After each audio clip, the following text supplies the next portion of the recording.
नमस्कार मित्रों, स्वागत है आपका अपने YouTube चैनल जीएस धमाका विद विकास में। मित्रों, आज हम मध्यकालीन इतिहास पे महत्वपूर्ण टॉपिक पे चर्चा करेंगे, जहां से UPSC, UP triple SC, Uttar Pradesh लोक सेवा आयोग, यहाँ से एक क्वेश्चन जरूर देखने को मिलेगा।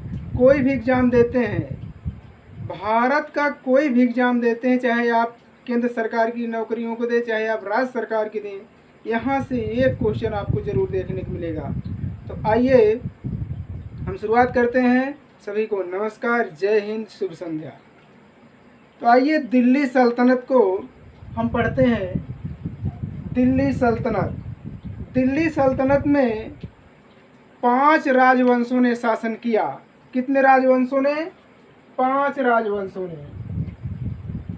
हम बारी बारी से एक एक वंशों को पढ़ते हुए चलेंगे।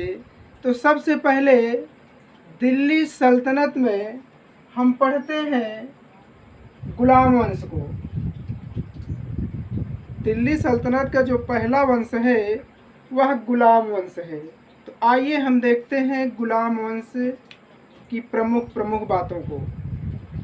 दिल्ली सल्तनत में कितने वंशों से शासन किया? तो 5 वंशों ने। आइए देखते हैं दिल्ली सल्तनत का जो कार्यकाल है 1206 से 1526 तक, जिसमें से पहला वंश है गुलाम वंश। पहला वंश कौन सा है? गुलाम वंश है।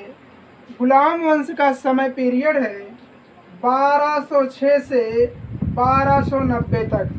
आप नोट करते हुए चलिएगा। समय पीरियड कितना है गुलाम वंश का? 1206 से 1290 ईस्वी तक। टोटल समय जो लगा 84 वर्ष। कितने वर्ष? 84 वर्षों का समय गुलाम वंश का है, जिसमें प्रमुख शासक कितने हैं? 11 शासक। गुलाम वंश का समय पीरियड 84 वर्ष और शासक कितने? 11 शासक। सब नोट करते हुए चलिएगा, बहुत ही इम्पोर्टेंट टॉपिक है। 11 शासकों में हम देख लेते हैं कौन कौन शासक हैं। तो ध्यान इधर दीजिएगा। गुलाम वंश के प्रमुख शासक। तो गुलाम वंश का जो संस्थापक है कुतुबुद्दीन ऐबक। पहला शासक ऐबक है, जो गोरी का दास था। ऐबक गुलाम वंश की स्थापना करता है। गोरी का बहुत ही विश्वास पात्र दास है ऐबक के बाद अगला शासक आराम शाह। नाम आराम शाह है, तो काम क्या करेगा? आराम करेगा। आराम शाह केवल आराम करता है जब देखता है अभी इल्तुतमिश इसको पराजित कर देगा। जब अगला शासक इल्तुतमिश बनेगा, तो इल्तुतमिश कौन है? इल्तुतमिश ऐबक का दास, यानी गुलामों का गुलाम है। पूछा गया है गुलामों का गुलाम किसे कहते हैं? तो इल्तुतमिश को कहते हैं। इल्तुतमिश तीसरा शासक। इल्तुतमिश के बाद अगला शासक जो आता है रुकनुद्दीन फिरोज शाह। रुकनुद्दीन फिरोज शाह के बाद जो अगली शासिका बनती हैं रजिया सुल्तान। रजिया सुल्ताना मध्यकालीन भारत की प्रथम महिला शासिका है। अगला शासक है बहराम शाह। रजिया के बाद बहराम शाह शासक बनता है।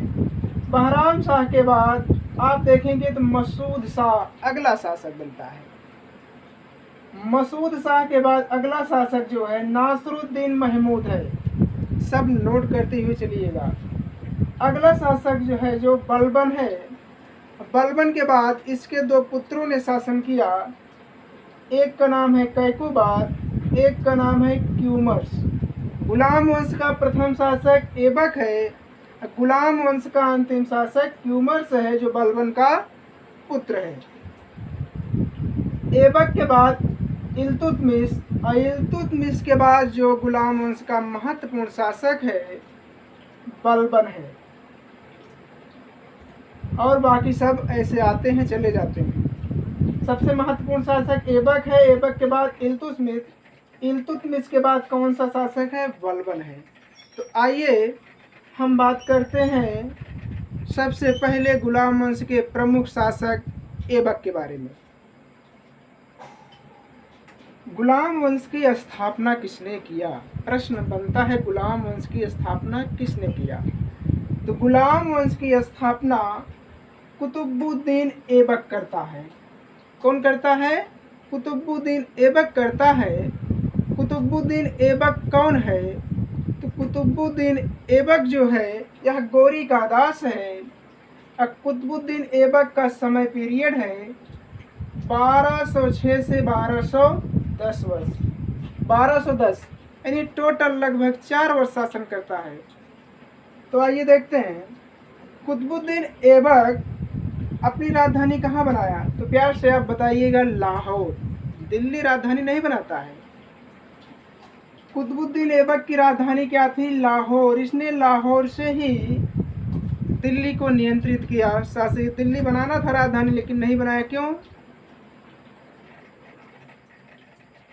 राजधानी दिल्ली नहीं बनाता है? यह लाहौर से ही शासन करता है। प्रमुख कारण यही है कि जो गौरी के 3 दास थे वो दिल्ली पे अटैक न कर दें, इसलिए सिंध और गजनी का जो शासक थे भारत पे अटैक न कर दें, इसीलिए यह अपनी राजधानी लाहौर बनाता है और लाहौर से ही दिल्ली को नियंत्रित करता है। तो आइए देखते हैं कुतुबुद्दीन ऐबक की राजधानी क्या थी? आप बताइएगा, लाहौर राजधानी थी।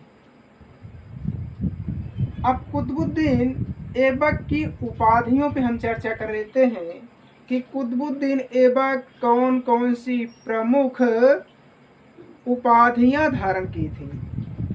इसकी उपाधि है पील बख्श। अब बात आती है कुतुबुद्दीन ऐबक को पील बख्श क्यों कहा जाता है? पील बख्श इसलिए कहा जाता है, जो कुछ पागल हाथी होते हैं उन पागल हाथियों को ये संहार कर देता था। जो बिगड़ेले हाथी, पागल हाथी होते थे, उन हाथियों को यह संहार कर देता था, इसीलिए इसे पील बख्श कहा जाता है। अब हम अगली उपाधि पे चर्चा करेंगे, लाख बख्श। लाख का मतलब होता है लाख यानी रुपया, और इस बख्श से इस बख्श का मतलब मत निकालिएगा। पील का मतलब हाथी, यहाँ लाख बख्श है। लाख बख्श इसलिए ऐबक को कहा जाता है क्योंकि यह जब दान करता था तो 1000, 2000, 100, 200 में दान नहीं करता था, यह लाखों में दान करता था। इसीलिए ऐबक को लाख बख्श कहा जाता है। आप इसे ध्यान दीजिएगा। अब हम अगली उपाधि देखते हैं, कुरान ख्वां की। ऐबक को कुरान ख्वां क्यों कहा जाता है? क्योंकि ऐबक जब कुरान को गाता था बड़े ही सुर और लय में गाता था। इसकी आवाज़ में बड़ी झनकार होती थी। जब कुरान की आयतों को पढ़ता था तो बड़े ही सुरीली आवाज़ में पढ़ता था, इसीलिए ऐबक को कुरान ख्वां कहा जाता है। अब हम अगली उपाधि को देखेंगे, हातिम और सिपाह सलार। हातिम और सिपाह सलार इसलिए उपाधि धारण किया क्योंकि यह अपने मालिक के प्रति बड़ा वफादार था। इसीलिए इसने सुल्तान की उपाधि धारण नहीं की। सुल्तान की उपाधि धारण करने वाला विश्व का पहला सुल्तान कौन है? आप कमेंट बॉक्स में बताइएगा, नहीं तो हम नेक्स्ट क्लास में बता देंगे। सुल्तान की उपाधि धारण करने वाला विश्व का पहला सुल्तान कौन था? आप बताइएगा। नहीं बता पाएंगे तो हम आपको नेक्स्ट क्लास में बताएंगे। आप कमेंट बॉक्स में कमेंट करके बताइएगा विश्व का पहला सुल्तान कौन था। मलिक और सिपह सलार यानी अपने मालिक के प्रति, इसका मालिक कौन था? मोहम्मद गोरी। इसीलिए यह इतना वफादार था कि अपने मालिक का नाम तक नहीं लेता था। अब ये दास हैं, शासक बन जा रहे हैं अपनी योग्यता के बल पर। और आप कहते हैं पढ़ाई में ये बाधा आ गई, वो बाधा, कोई बाधा नहीं होती। लगन होनी चाहिए। आप भी IAS बनेंगे, PCS बनेंगे, राज्य के कर्मचारी बनेंगे, जो भी एग्जाम देना चाहे उसमें आप पास हो सकते हैं, उस पद को धारण कर सकते हैं। बस ईमानदारी से मेहनत होनी चाहिए। अगला है पद हातिम। हातिम इसलिए कहा जाता है क्योंकि जो धार्मिक, मुस्लिम संप्रदाय में जो धार्मिक व्यक्ति होते हैं, उन्हें जो धर्म को ज़्यादा मानते हैं, उन्हें हातिम कहा जाता है। ये प्रमुख उपाधियां थीं, इधर प्रमुख शासक। अब आइए आगे देखते हैं। यह मोहम्मद गोरी, यह दिल्ली सल्तनत का, किसका? दिल्ली सल्तनत का संस्थापक था। अगर आपसे पूछ ले कि दिल्ली सल्तनत का संस्थापक कौन था, आप बताइएगा दिल्ली सल्तनत का संस्थापक मोहम्मद गोरी था। दिल्ली सल्तनत का संस्थापक कौन? मोहम्मद गोरी। यह मामलुक वंश, यह मामलुक या दास वंश का भी संस्थापक था। यानी ऐबक मामलुक वंश या दास वंश का भी संस्थापक था। कौन? ऐबक। अब आगे देखिएगा, यह गोरी का दास था। यानी इसे कौन खरीदा था? तो मोहम्मद गोरी। गोरी का दास कौन है? ऐबक। यानी यह ऐबक मोहम्मद गोरी का दास था।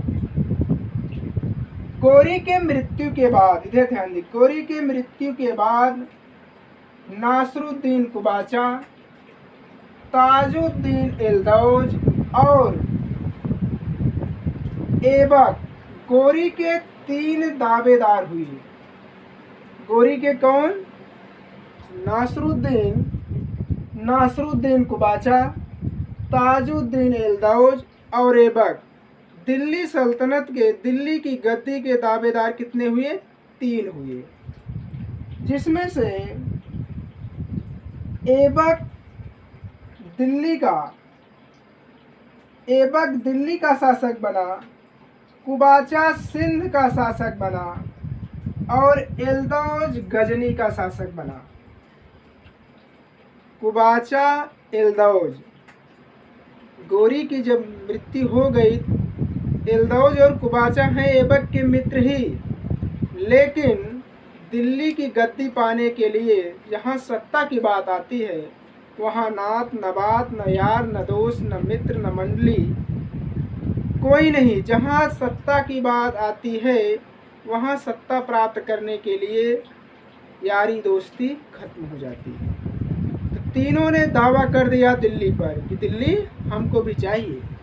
एल्दौज कहता है दिल्ली हमको भी चाहिए, कुबाचा कहता है दिल्ली हमको भी चाहिए, ऐबक तो दिल्ली को प्राप्त करना चाहता ही। तब इसने कुछ कूटनीति की। कूटनीति क्या किया? एल्दौज और कुबाचा से बचने के लिए ऐबक ने अपनी बहन का विवाह कुबाचा के साथ कर दिया। ऐबक अपनी बहन का विवाह कुबाचा के साथ कर दिया। जब विवाह हो जाता है तो कुछ दिन तक, यानी जब 4 वर्षों का शासन ही है, कुछ दिन तक कुबाचा शांत रहा। अभी इल्तुतमिश शांत नहीं हुआ, बस कुछ दिन। अभी इसको इल्तुतमिश जब आएगा तो इसको इल्तुतमिश खत्म करेगा, हम बताएंगे आपको। ऐबक ने जब अपनी बहन का विवाह कुबाचा के साथ कर दिया, कुबाचा शांत हो गया। आगे देखिए, ऐबक का दरबारी इतिहासकार हसन निजामी था। ऐबक का दरबारी इतिहासकार हसन निजामी, जो बहुत ही महत्वपूर्ण है, इसे आप नोट कर लीजिएगा। हसन निजामी ने एक पुस्तक लिखी, जिस पुस्तक का नाम है ताजुल मासिर।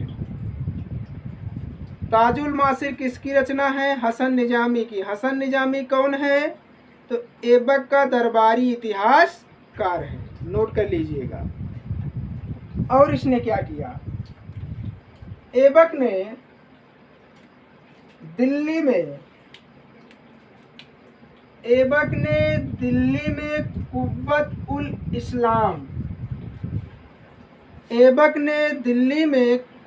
उल इस्लाम मस्जिद का निर्माण करवाया।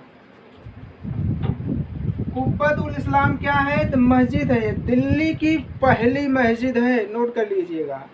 इसके पहले दिल्ली में कोई मस्जिद नहीं थी। कुव्वत उल इस्लाम मस्जिद कहाँ है, दिल्ली में है। किसने निर्माण करवाया, कुतुबुद्दीन ऐबक। और ऐबक ने अजमेर में 2.5 दिन का झोपड़ा निर्माण किया। अजमेर में 2.5 दिन का झोपड़ा नामक मस्जिद बनवाया। किसने बनवाया, ऐबक ने। अगर आपसे पूछ ले 2.5 दिन का झोपड़ा क्या है, तो मस्जिद है। इसका 2.5 दिन नाम इसलिए पड़ा क्योंकि ऐबक जब अजमेर विजय पे था तब इसने देखा जहाँ आज 2.5 दिन का झोपड़ा है, एक मंदिर थी। कुछ किया नहीं, खिड़की को तोड़ दिया, कुछ ईंटों को तोड़ दिया, कुछ गेटों को तोड़ दिया, लेंटर को तोड़ दिया और उसे मस्जिद का आकार दे दिया और 2.5 दिन में बन के तैयार हो गई। इसीलिए इसका नाम, गेट पे नाम लगा दिया 2.5 दिन का झोपड़ा। आज भी अजमेर में है, आप जाके देख सकते हैं। 2.5 दिन का झोपड़ा पहले क्या था, एक मंदिर था, उसमें कुछ तोड़ फोड़ करके आकार बदल दिया, गेट पे लगा दिया नाम 2.5 दिन का झोपड़ा। तो 2.5 दिन का झोपड़ा कहाँ है, अजमेर में। किसने बनवाया, ऐबक ने बनवाया। अब आगे, इसने दिल्ली में, इसने मतलब ऐबक ने दिल्ली में कुतुब मीनार का निर्माण करवाया। कुतुब मीनार का निर्माण किसने करवाया, ऐबक ने। हम कुतुब मीनार का इतिहास आपको बताएंगे, अभी इतना जानिए। कुतुब मीनार का निर्माण किसने करवाया, ऐबक ने करवाया। कहाँ है, दिल्ली में। आगे देखिए, अब ऐबक की मृत्यु। ऐबक की मृत्यु 1210 में घोड़े से गिरकर पोलो खेल खेलते समय हो गई। ऐबक की मृत्यु 1210 में पोलो खेल खेलते समय हो गई थी। इतने महत्वपूर्ण आपसे जो प्रश्न पूछे जाएंगे हैं, इसे आप स्क्रीनशॉट ले सकते हैं। ये गुलाम वंश का कुछ महत्वपूर्ण प्रश्न उत्तर थे, जहां से आपको 1-2 क्वेश्चन हर एग्जाम में देखने को मिलेगा। तो मित्रों, चैनल को लाइक करिएगा, शेयर करिएगा, सब्सक्राइब करिएगा और यार मित्रों को जोड़ने का प्रयास करिएगा। नेक्स्ट क्लास में हम पढ़ेंगे कुतुब मीनार का इतिहास और अगला शासक कौन है। गुलाम वंश का अगला शासक आराम शाह है। आराम शाह तो आराम ही करेगा, लेकिन महत्वपूर्ण शासक इल्तुतमिश है। तो गुलाम वंश के बाद हम पढ़ेंगे खिलजी वंश को। पहले गुलाम वंश समाप्त कर लेते हैं, फिर अगला वंश पढ़ेंगे। तब तक के लिए नमस्कार, जय हिंद, शुभ संध्या।